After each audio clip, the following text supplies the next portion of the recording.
So this is your control panel. This is how you're going to operate your slide out and your awnings and your water pumps and your tanks and your water heater. So to check your battery level, you just push the button and hold it, and the lights mean how full it is or how empty it is. So if it's at the F, it's full, and then it goes to 2/3, 1/3, or empty.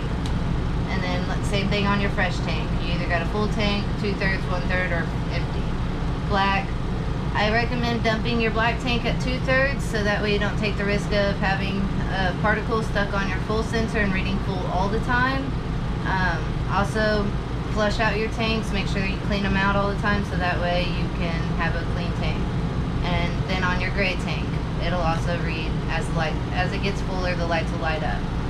This is how you turn your water heater on gas. So you turn this button on, and then it'll send that signal over to the water heater. It'll go tick, tick, tick, and then it'll ignite.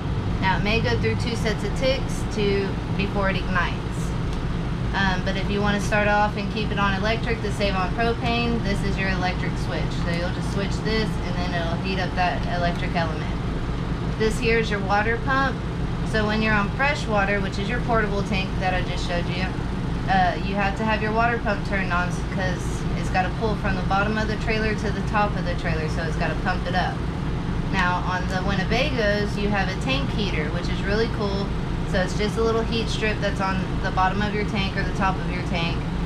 So if you go up to the north, you turn it on and it heats up all the tanks, keeps things from freezing on you. This here is your entry light, so it'll turn on the one light, and then everything else you'll have to manually turn on. And then here is your awning lights, so you'll turn on your awning lights or your party lights for at nighttime. And then this here is your slide out button. It is labeled, so you just push it to bring your slide out in or out. And then this here is for your awning to extend it or retract it. Do not overextend it. So this is going to be your control board. This is going to tell you everything going on. Moving over, you do have your entry table. So if you need a little bit more table space, you just set this up and you can use it. Just be warned to tell the person outside so they don't come inside and run into it and knock everything over. To drop it, you have to pull up a little bit and tap those in, and then it'll lay down.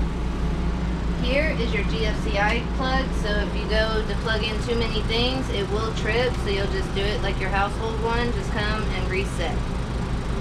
And down here is your CO2 detector, so if you have a gas leak, it'll start going off on you because gas is heavy, so it falls, and that carbon monoxide detector will detect whether you have a gas leak or not. Sometimes it'll go off from dog hair or cat hair, or if you spray too much hairspray. So just be careful, and it's also labeled to tell you what the lights mean. And then you always have a fire extinguisher for your camper. This here is your kitchen sink. So it is a deep sink, single sink, and then you also have the sprayer that will come down and you can spray the person not paying attention. And then you can also put your cover on so you have more counter space. This here is your stove. It does not come with an oven, so you are stovetop only. Underneath here is a drawer, so you can put more storage stuff. And then down here is a breaker box. So they put this here, and they put this door to help cover it up. So you got all your main breakers and you got your fuses. So if you're operating something and you see a red light pop up, that means you popped a fuse, so you just need to replace it. And you do have your microwave. So yes, you don't have an oven, but you do have a convection microwave. Make sure you take the metal tray out before you start the microwave. This will catch on fire. So just be careful and operate it the right way. You got this Dometic refrigerator.